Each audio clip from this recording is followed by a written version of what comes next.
¿Sí? Sí. Ahora sí. Estupendo. Muy bien. Vamos entonces con la segunda. Este es un tema que a mí me cae muy bien. Lo considero un tema muy entretenido. Ya, entonces vamos a hablar de rinitis alérgica. Primero, la rinitis es nuestro típico cuadro clínico, ¿cierto? Lo más clásico, la rinitis estacional, paciente que comienza con síntomas tipo picazón nasal, prurito nasal en el fondo, síntomas oculares, rinorrea, picor faríngeo, estornudos, ¿cierto? En época de primavera, eventualmente verano. Y no es nada más que una respuesta exagerada de la mucosa nasal. ¿Cómo funciona esta respuesta? ¿Ya? Hay un alergeno, ¿cierto? Ambiental, puede ser un ácaro del polvo, puede ser polen, puede ser pelo de animal, ¿cierto? De gatito, de perrito.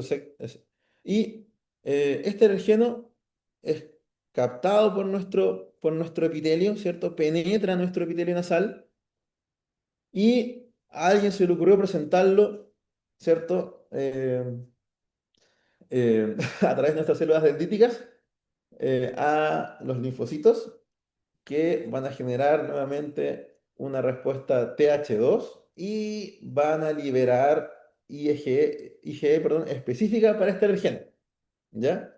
Y así es como uno se sensibiliza.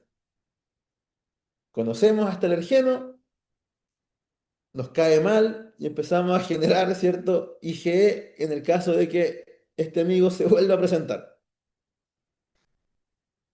Cuando uno está sensibilizado, quiere decir que tiene la respuesta contra ese alergeno, pero no necesariamente vamos a tener síntomas clínicos, ¿ya? Sin embargo, cuando nos reexponemos a este alergeno, ya vamos a tener la respuesta para poder ir a molestarlo, ¿ya?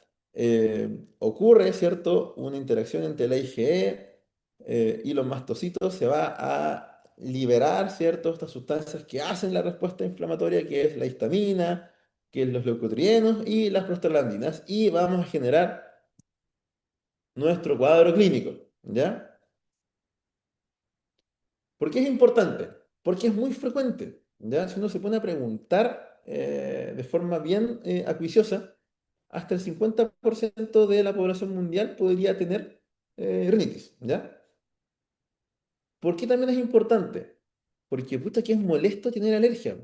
Uno duerme mal, respira pésimo, uno anda con mucosidad todo el día, es incómodo para trabajar. Imagínate nosotros que usamos mascarilla para atender pacientes. Terrible, po. Eso va a afectar nuestra calidad de vida, va a afectar nuestro trabajo, va a afectar nuestros estudios. Si uno duerme mal, no se concentra, anda ahí con sueño, todo malhumorado el día siguiente. Por lo tanto, es un tema que es importante de manejar. Y nuevamente nos encontramos con este concepto de vía aérea única, donde la vía respiratoria es una sola, que en un momento a alguien se le ocurrió dividir otorrino B de las cuerdas vocales hacia arriba, broncopulmonar B, ¿cierto? De la tráquea torácica, ¿cierto? Hacia abajo, perfecto, ¿ya? Pero es una sola, la respuesta es una sola. Entonces aquí tenemos un 30% de pacientes, ¿cierto?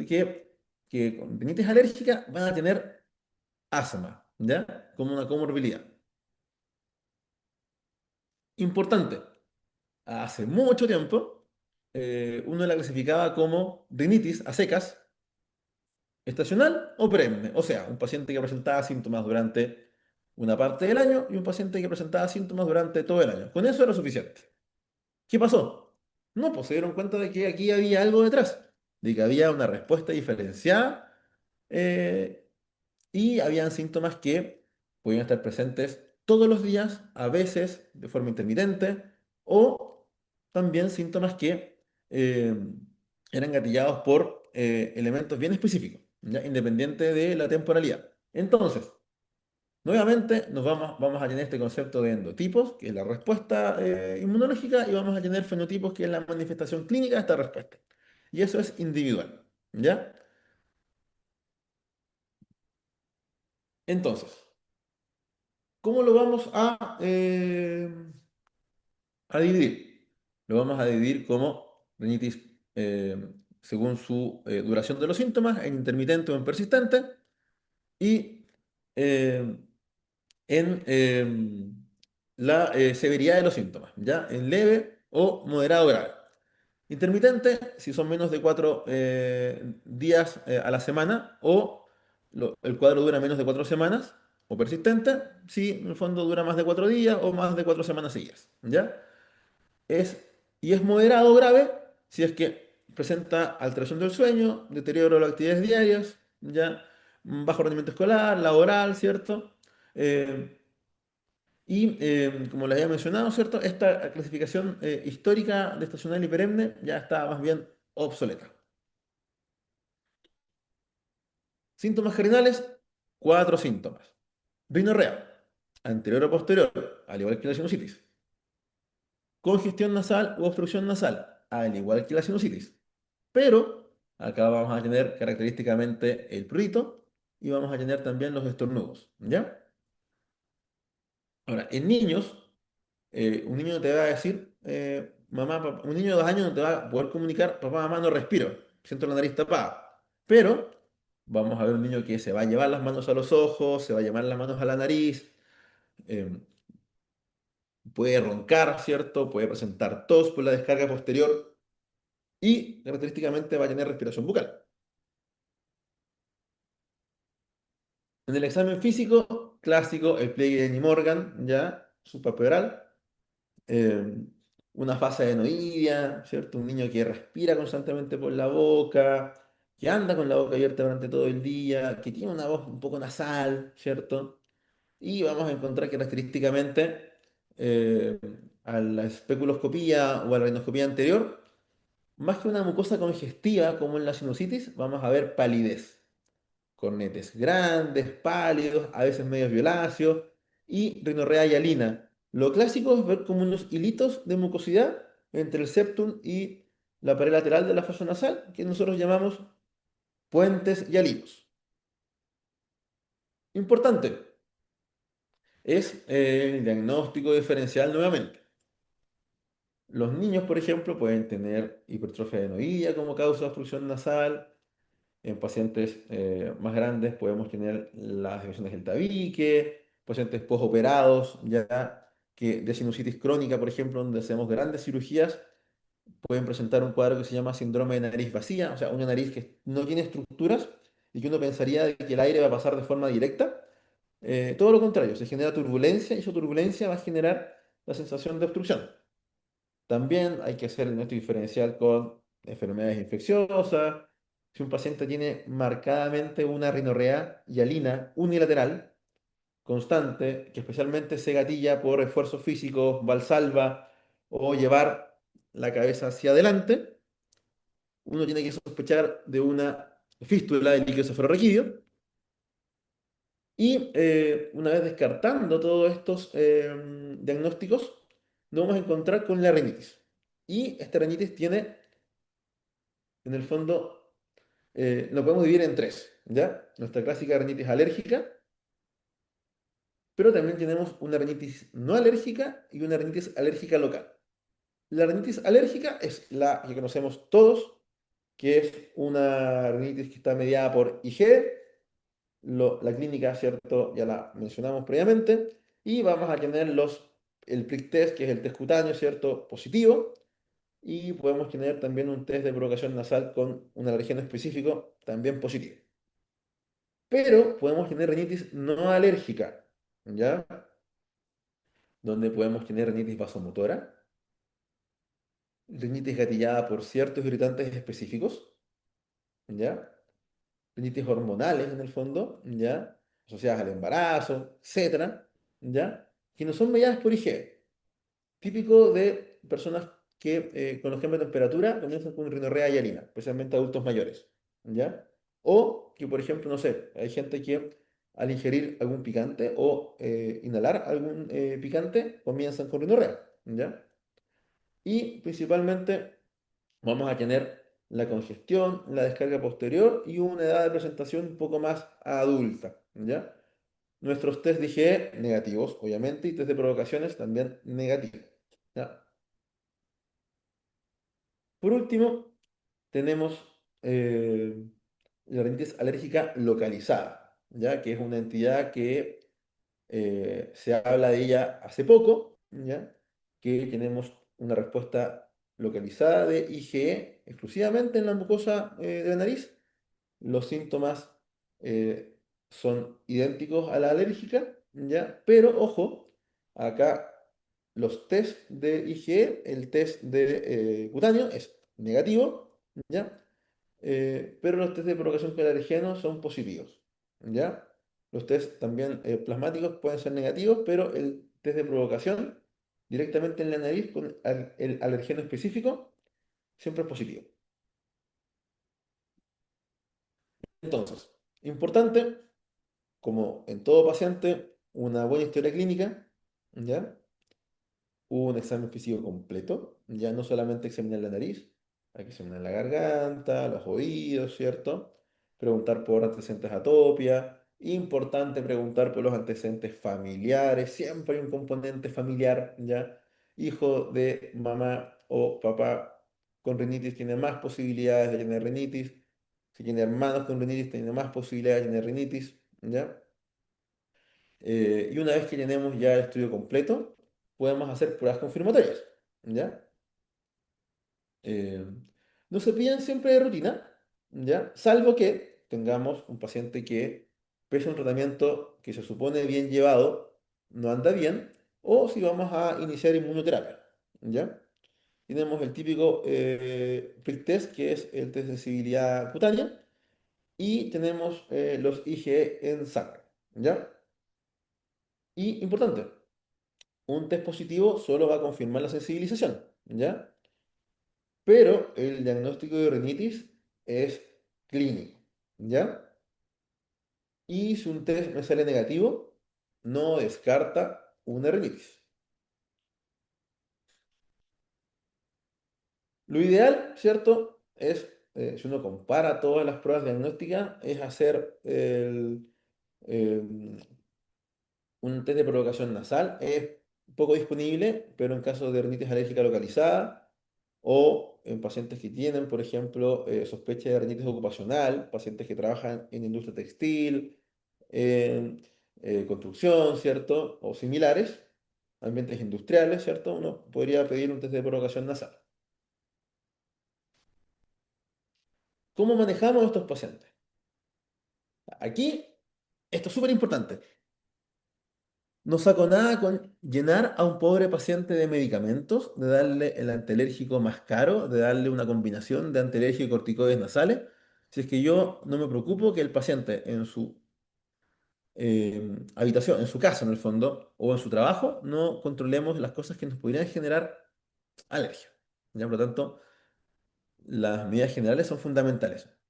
Si eres alérgico y alguien fuma en tu casa, ojalá que no fume, pero si fuma, tiene que fumar fuera de la casa, tiene que posteriormente cambiarse la ropa con que fuma, lavarse la cara, lavarse las manos, porque la nicotina, ¿cierto? La combustión queda impregnada en la cara, en la ropa, en las manos, ¿ya? Si tenemos mascotas, ¿ya? Eh, lo que tiene más evidencia es sacar las mascotas de la pieza, sacar las mascotas de la casa. Yo sé que es un comentario bien impopular el día de hoy, pero cuando hay rinitis, ¿cierto? Es fundamental. eh, Usar algún filtro humidificador, mantener controlada, ¿cierto?, la humedad ambiental. Y muy importante es lavar la ropa de cama al menos una vez a la semana en agua caliente para que el ácaro del polvo se vuelva, no le pasa absolutamente nada, ¿ya? Sacar las alfombras de la pieza, sacar los peluches de la pieza. Eso es fundamental. Posteriormente tenemos la farmacoterapia, ya vamos a hablar varias diapositivas de esto. Si es que esto no resulta, o por ejemplo, tenemos un paciente que tiene su mascota, está aburrido de tomar antialérgicos, la mascota le genera alergia, podría eventualmente hacer inmunoterapia específica para dejar de reaccionar a el alergeno específico. Y por último, también siempre nos apoyamos en algo quirúrgico en caso de que un paciente tenga alguna desviación del tabique, hipertrofia adenoide en los niños, ¿cierto? Hipertrofia de cornete, ¿ya? Que no maneja la rinitis como tal, no va a hacer que un paciente no tenga rinitis, pero sí mejora la calidad de vida. Entonces, como mencionábamos, es fundamental evitar los alergenos, tanto en la casa como en el trabajo, ¿ya? Si no, usar mascarilla, ¿ya? Caña 95, mascarillas de uso común, ¿ya? Importante, lavados nasales. Los lavados nasales son subvalorados, pero son fundamentales, especialmente en climas, por ejemplo, como Santiago, que el aire es muy sucio, es muy contaminado, respiramos una cantidad de polución importante, por lo tanto los lavados nasales son fundamentales, ya que puede ser un lavado nasal de bajo volumen o un lavado nasal tipo sinus rinse, que esta típica botellita que uno llena con agua tibia o fría y con estas sales que vienen en sobre y uno se lava la nariz varias veces al día. Y por otro lado, es importante también el control de las comorbilidades, ¿ya? Si un paciente es asmático, tenemos que derivarlo a quien corresponda o lo manejamos nosotros en caso de ser médicos generales, ¿ya? Y ver el impacto sobre el sueño. Ojo con la apnea del sueño, ojo con la obesidad, ¿ya? Un paciente que no respira bien, puede roncar en la noche, puede hacer apneas, ¿ya? Y las apneas probablemente el paciente hoy día de hoy, si tiene 30 40 años, no va a pasar nada, más que molestar a la pareja, pero en 10 15 años más puede tener más riesgo de accidente cerebrovascular, de infarto, síndrome metabólico, hipertensión, etcétera. Importante, no se trata de qué medicamento me gusta más para dejar al paciente, ¿ya? Sino cómo está mi paciente de acuerdo a su temporalidad y a su severidad de los síntomas. Con eso claro, yo puedo elegir la mejor alternativa para él, obviamente conversando cuáles son las preferencias del paciente. Pero hay ciertas cosas que tenemos que seguir en regla. Volvemos a la clasificación, ¿cierto? Tenemos pacientes con rinitis leve intermitente, leve persistente, moderada intermitente o moderada grave persistente. ¿Ya? Esos son nuestros cuatro grupos a grandes rasgos. Entonces, como habíamos mencionado, ¿cierto? Lo más importante es clasificar al paciente, más no la clase de medicamentos. Entonces, con este cuadrito vamos a tener, primero, pacientes que tienen rinitis leve intermitente, donde, ¿qué dice la guía área? ¿Ya?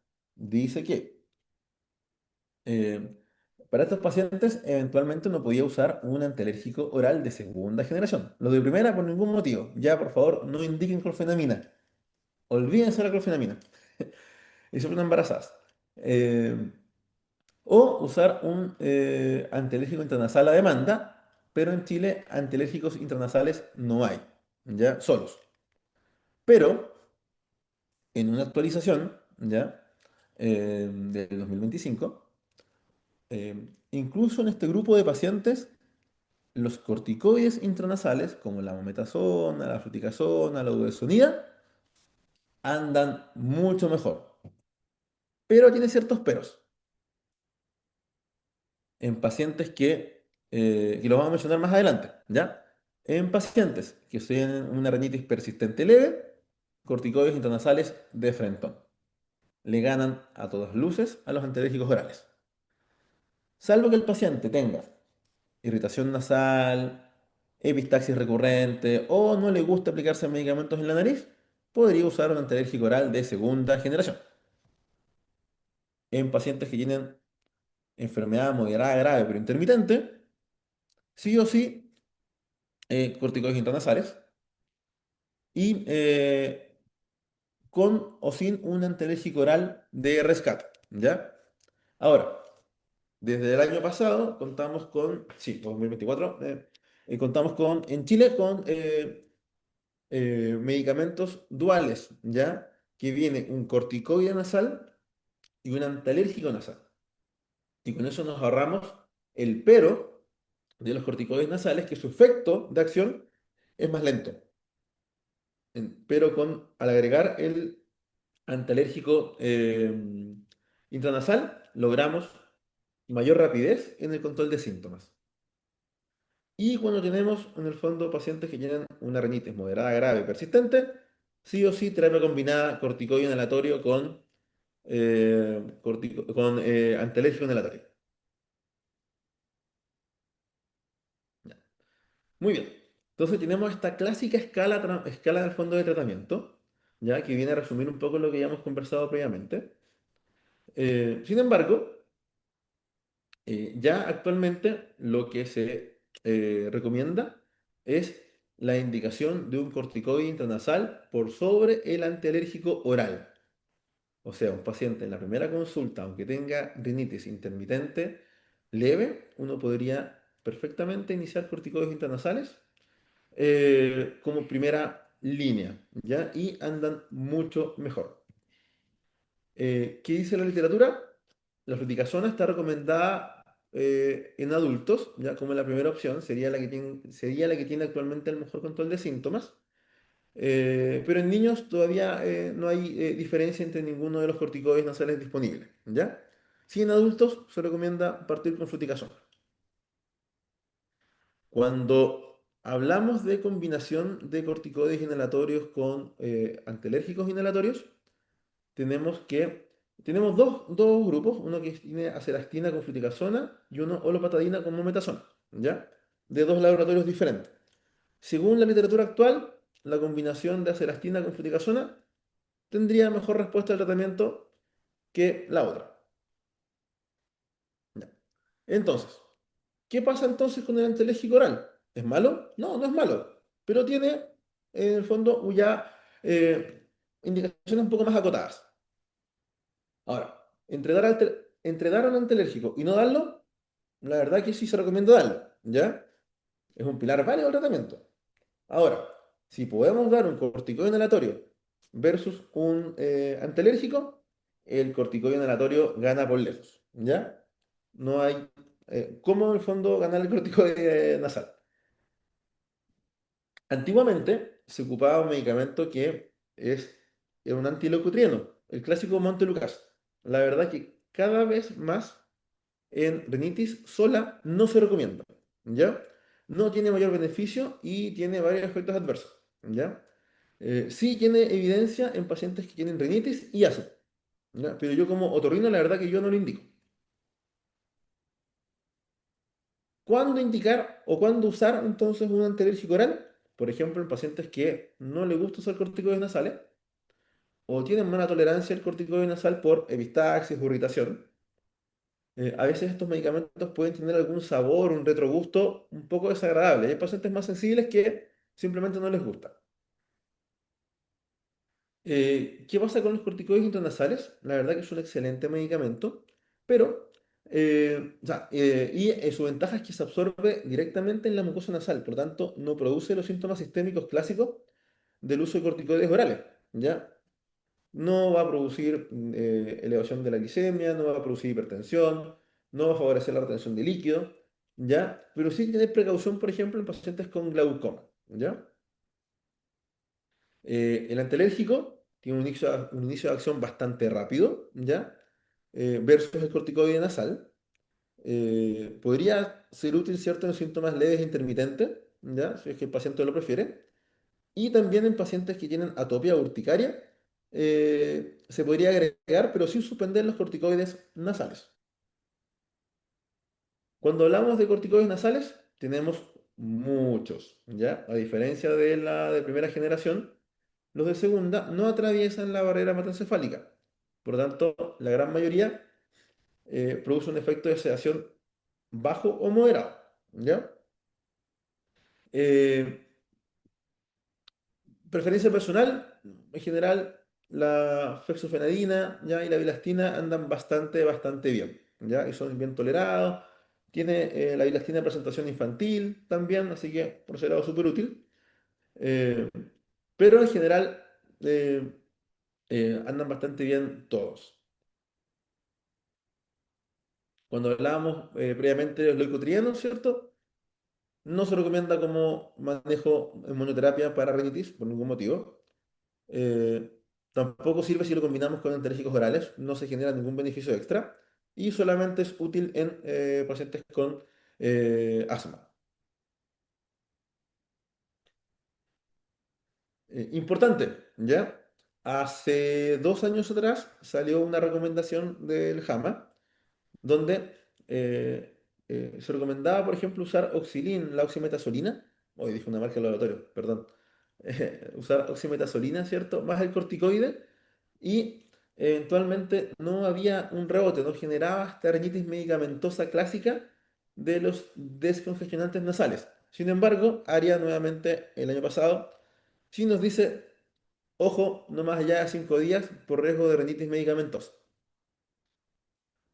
¿Cuál es la recomendación actual? Como ya hemos mencionado, en intermitente leve, primera línea, corticoides intranasales.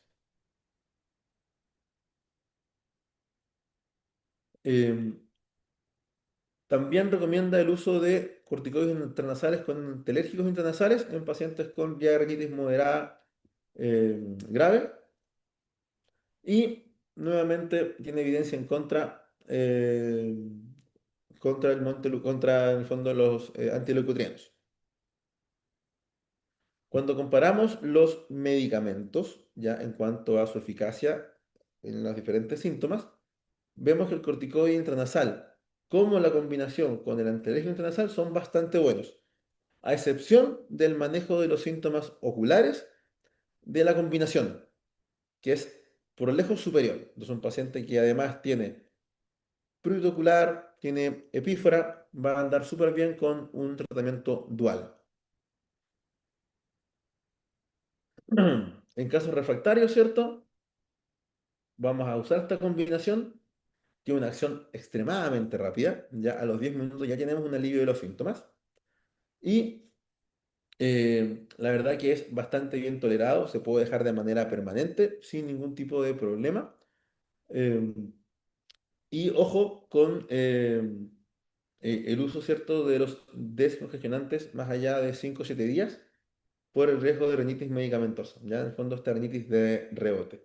Anda súper bien, ya para los primeros días. Ayuda a poder manejar la crisis de la rinitis, pero no más allá de 5 días.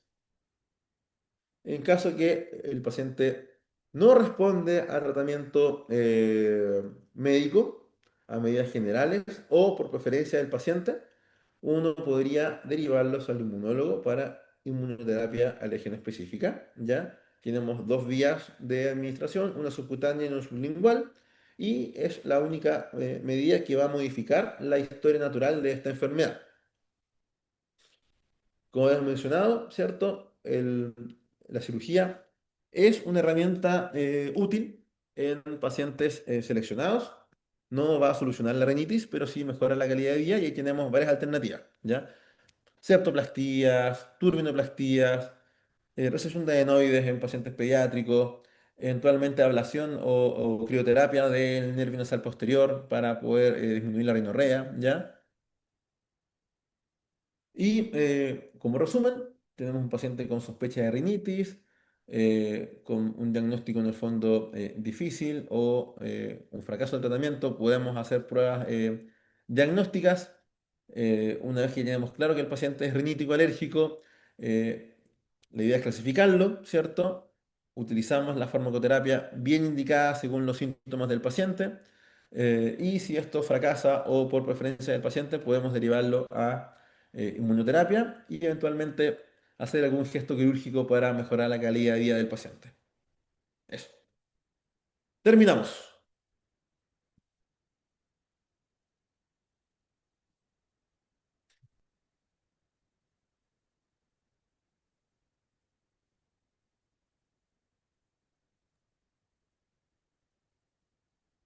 Genial.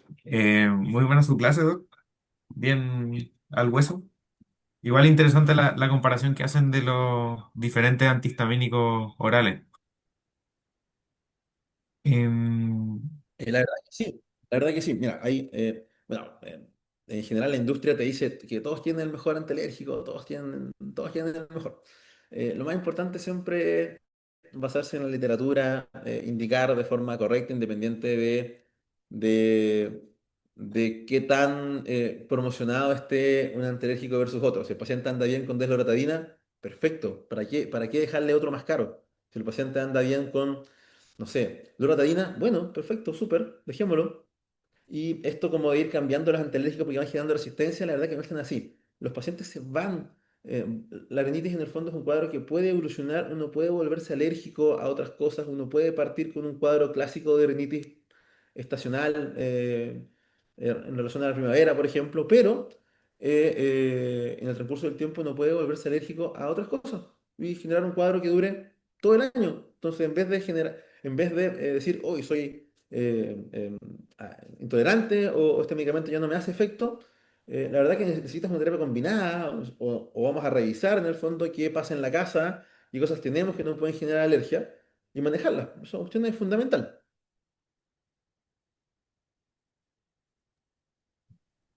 Sí. No sé si tenemos alguna pregunta en el chat de algunos de los participantes, parece. Me mandan la felicitación. Súper. Si tienen dudas, cualquier cosa, ahí me pueden buscar por redes sociales, ningún problema. Estamos atentos, chiquillos.